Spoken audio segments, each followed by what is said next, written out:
Hey everyone, it's Peteyandycreek here. I've just had something really special arrive in the post. It's Slaughterball Deluxe. And this game was produced by Frog the What Games. And the designer was Erik, and I'm sorry if I get your last name wrong, Kjerland. I must admit, I've been waiting for this for quite some time. So let's go ahead, unbox it, and see what's inside.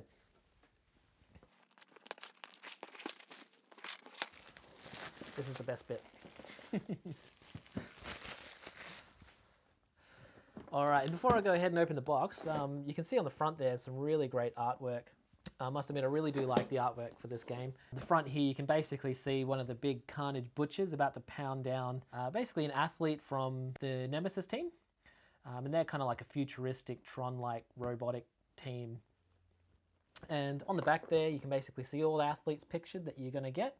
You've got the four teams, basically you've got the Carnage, the Valkyries, the Nemesis, and of course the Swords of Damocles. And down the bottom here, there are also the Mavericks, which if you've managed to earn enough money through the league, you can hire to have in your games. There's also a bit more of an explanation there, just about the Slaughterball universe. It's a pretty cool little universe, I think, as well. It's kind of really all about people genetically modifying humans or genetically engineering all sorts of super athletes to compete in the Slaughterball league. So let's open the box. All right, there it is. Okay, so the first thing I'm pulling out here are some really great looking little pieces of artwork here. So these are some of the Mavericks that I just mentioned on the back of the box. These guys can be kind of hired. The artwork's just fantastic. Simba Khan here, especially, just absolutely fantastic. It's like a feral kind of wild cat that you might find in a jungle, kind of like a panther or something like that. And of course, the cardboard on these are really nice and thick. They're actually quite chunky. On the back, they've got basically all their stats. So they also sort of act as a reference sheet there, which is pretty good. On next coming out are basically the four different teams' coaching cards, I guess you'd call them, or coaching sheets or ref sheets. Again, just really nice thick cardboard. Basically has all the stats there ready for you to go, has all their special abilities mentioned there, basically has how much it costs to field each of those athletes. So when you're in the league, you actually do need to calculate your pit power to determine whether you are a stronger or weaker team and whether you're going to get an advantage or other teams are going to get an advantage against you. And of course on the back it has all the special rules for the teams explained there, so it's a very quick handy reference sheet. And it has all of them. So there's all four there. Again, of course, it's got some really nice artwork of just some of the athletes on there. And of course, the team logos. Really, really nice. Okay, again, just the other two Mavericks, which we hadn't seen before. We've got Fuge and Takata, which I think are sisters, I think. It's got some really nice touch there as well. It's got some quotes down here. Throw it, I dare you. Do me a favor, Fuge. Exhibition and League rulebook. So this is the sort of rulebook that you would come to if you had already mastered the basic rules, which are pretty easy to get a handle of because I have had a go on the print and play already. So these would be all the extra rules, basically how to run a league. And on the back, it's actually really handy as well. It's got like something that you can photocopy here. If you do want to run a league, it's got a league sheet. So you can pretty much just make your own photocopies and of the rulebook here, which is pretty nice. Okay. And of course, the next part is the main rulebook. And I might flip through that and have a little bit more of a closer look, just a little bit of time. So this is just going to give you the basic rules to get you started. And as you can see, there's about 18 pages for you to read through. And as you can see, the text isn't too small. It's well spread out. There's lots of artwork spreading it up, so it's not a lot. You know, we've got a whole page here just dedicated to setup, for example. And yeah, as you can see, pretty good production value. Nice glossy pages. It's got a nice little touch here again with some quotes. When's the last time you saw a Slaughterball who wasn't moving when he's unconscious or dead? In the pit, if you aren't running, you've already lost. Cool. So A really nice piece of artwork here, one of the really muscular women from the Valkyries team. So this is just telling you about the turn sequence, what you can do on your turn, how to win. This is just about, you know, what happens when the ball goes loose from somebody's hands or gets shot up from one of the ball scatterers. What happens when you're interfering, and this is just going through, you know, basically how to do each action, a move action, a chop action, pass action. So if you didn't know, a chop is basically a punch or an attack. You've got a shoot action, interrupts and carves. So an interrupt is pretty much just basically an action that you do in the middle of somebody else's turn. So if they're trying to run away from you, you can try and get them. Of course, it's got rules here for knockdowns and injuries, fouls and penalties. How to cancel penalties, and of course, how to score. What points you get, and then basically the table of contents on the back here. All right, so next out here we have got basically the reference sheets if you're going to play a scrimmage game, and that's basically the really basic rules.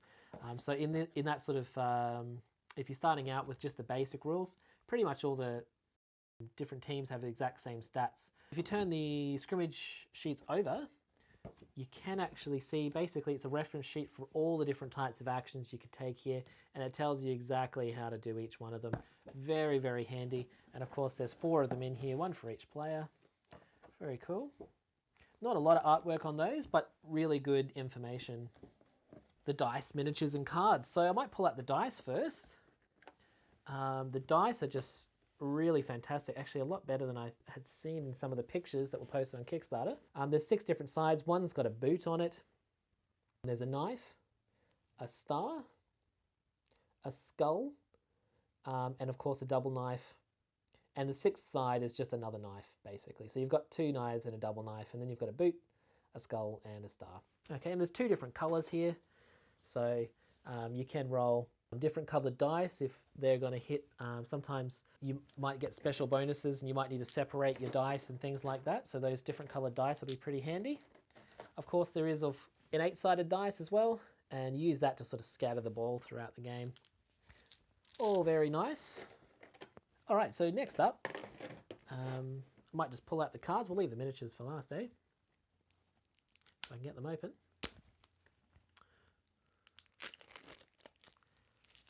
Quite a nice deck of cards there, lots and lots there. So these are basically the main cards. They really drive the game and drive your strategy. If you can utilize your cards well, usually you'll have a pretty good game.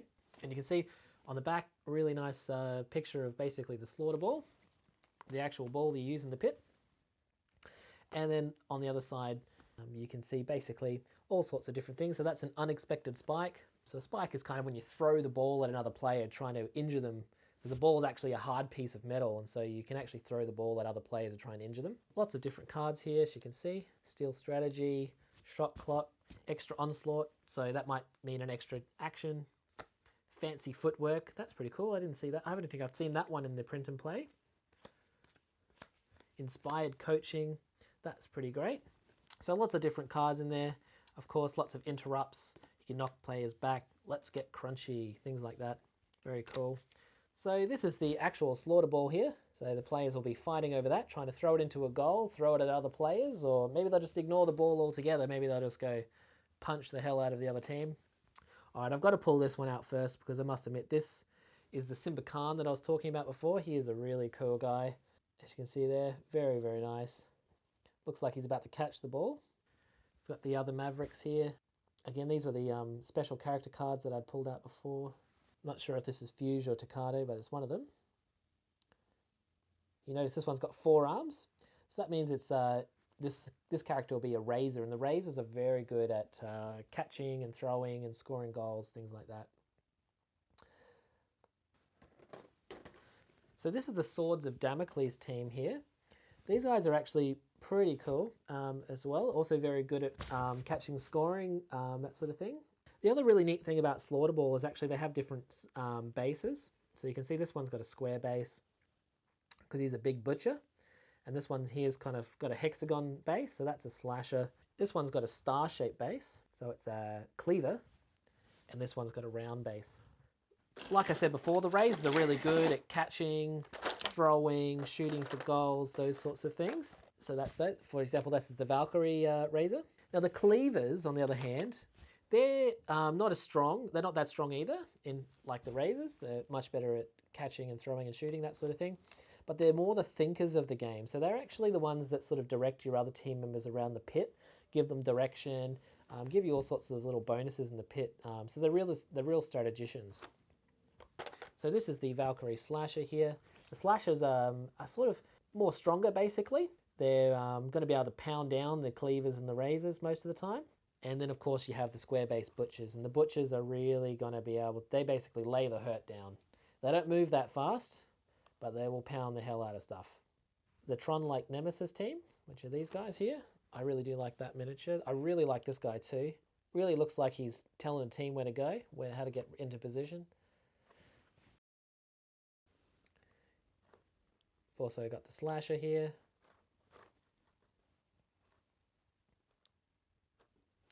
And last of all, the Butcher. Wow, the Butcher actually, this Butcher does look really, really good in person, I must admit. So the other really great thing about these miniatures, and I know this is something that the designers really gone for, is that they've tried to make the miniatures look really chunky.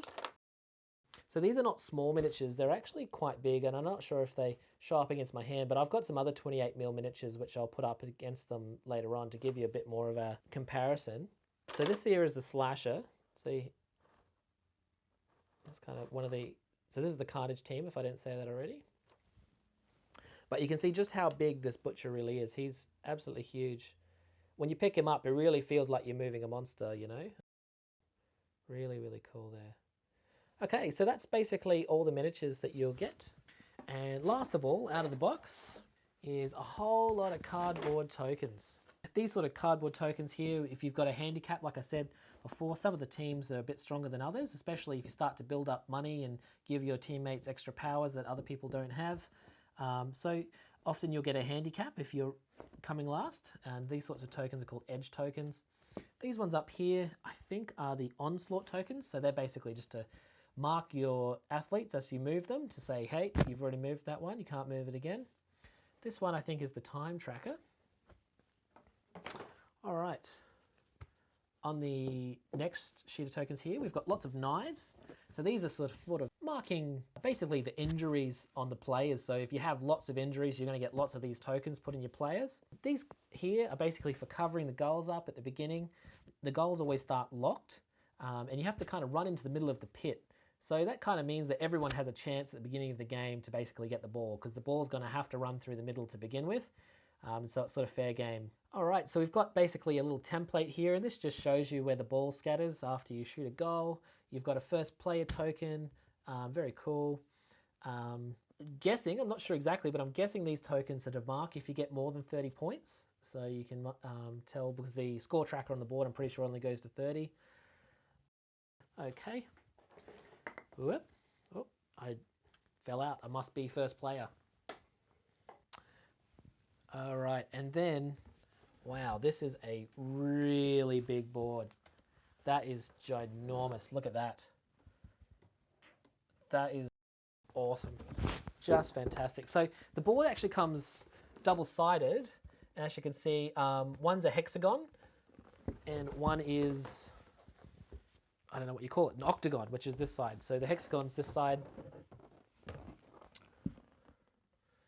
and this side is the octagon. And the octagon's for 2 or 4 players. The hexagon is for 3 players. That is just ginormous. Look at that. Okay, and just some really interesting bits here. Basically, you can see the score here. So I was right, it only goes to 30, so those tokens must have been if you get above the 30. In this corner over here, you can see the slaughter box. That's where your athletes are going to end up if they get injured. It's really hard to get back on the field if you have been injured, so you really want to try and avoid that if you can. We've got the round tracker here, so we've got the launch out, which is basically the beginning of the game when the ball launches out somewhere on the field. Then you've got 6 rounds, and if we're all tied up on the 6th round, you go to overtime. So it's a nice little touch. And of course, this is a game about all getting dirty, be as dirty as you can. So they've got a penalty box here for all the athletes have done things that the ref didn't like. So again, I'm not really sure if you're familiar with Games Workshop, but because you may be watching this as a board gamers. This is basically your Wood Elf miniature from Games Workshop, and this is a 28mm. So that's how it sort of stacks up. So that's Slaughterball. Thanks for watching.